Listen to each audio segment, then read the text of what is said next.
Hi, we are going to continue with Gooseberry Park today by Cynthia Rylant, Chapter 8, A Very Big Risk. When evening descended and the ice storm had stopped, the professor still slept while Kona kept vigil at the window, trembling as giant pines bent their icy heads to the ground and jumping at the sharp sounds of thick bark breaking. All of the lights in the neighborhood were out.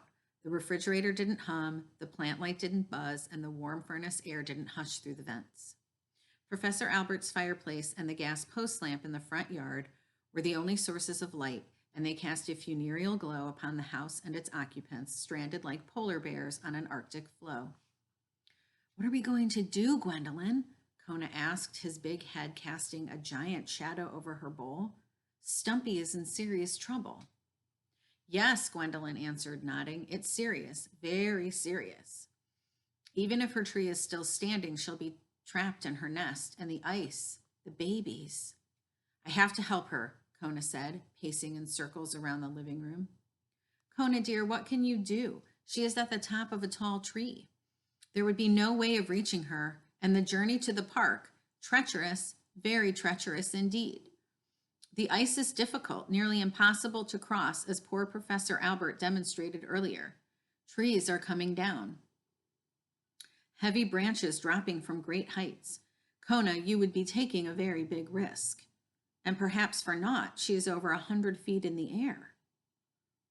"What if she isn't, Gwendolyn?" Kona stopped pacing and looked at the crab. "What if her tree is one of those that came down?" Gwendolyn shook her head sadly. "If it was, that I very much doubt, dear, that Stumpy, such a fall." The old crab looked at the dog and spoke gently. "Her chance of surviving seems very unlikely."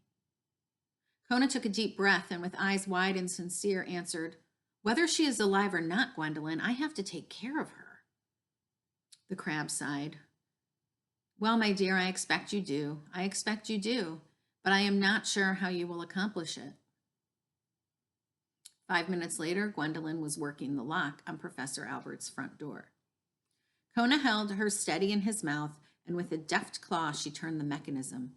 Gently, gently, then click, it was done. Kona placed her bag back in her bowl. "Thank you for not sneezing, dear," she said. "I'm still not sure if I can get the door open," said Kona. "Just pretend the knob is a bone," Gwendolyn answered. "I have every confidence you will do it." And the dog did. After only a minute or so of vigorous gnawing and biting, the door popped open. There you can see our friends working together to solve the problem. Sounds familiar, doesn't it? Kona looked back at his good friend staring anxiously through the glass, at Professor Albert snoring peacefully on the sofa, at his own warm bed in the corner, and at the inviting flames of the fireplace. "I'll be back soon, Gwendolyn," he said. "Of course you will," said the crab. "Take good care, dear." She did not want Kona to know how worried she was. When Kona went out the front door, he didn't close it all the way behind him. He needed to be able to get back into the house before Professor Albert woke again.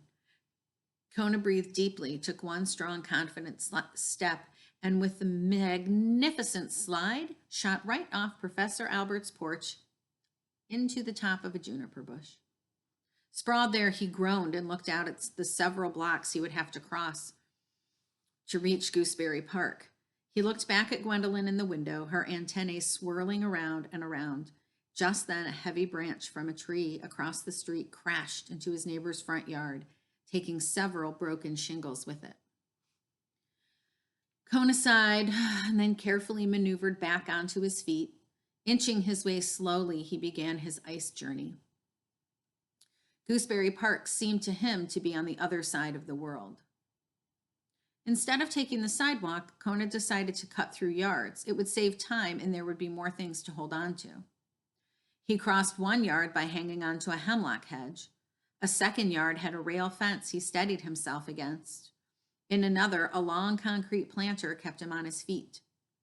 Some yards had nothing at all to hold on to except the occasional ice-covered bush.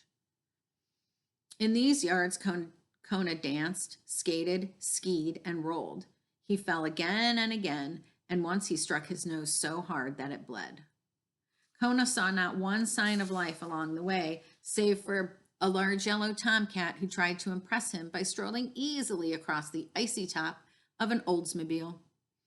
Kona gave him a sour look and went on. The dog's body was bruised, and his spirits had taken a beating as well, but he was determined. He knew where to find Stumpy's tree, and he was bound to make it there. Something inside of him was telling him to do this. His teeth ached from holding on to every solid object he could grasp, and his tongue was numb with cold. But something called him, and no matter the price, he would answer. So that is the end of chapter 8. We will continue tomorrow with chapter 9. I hope you all have a great day.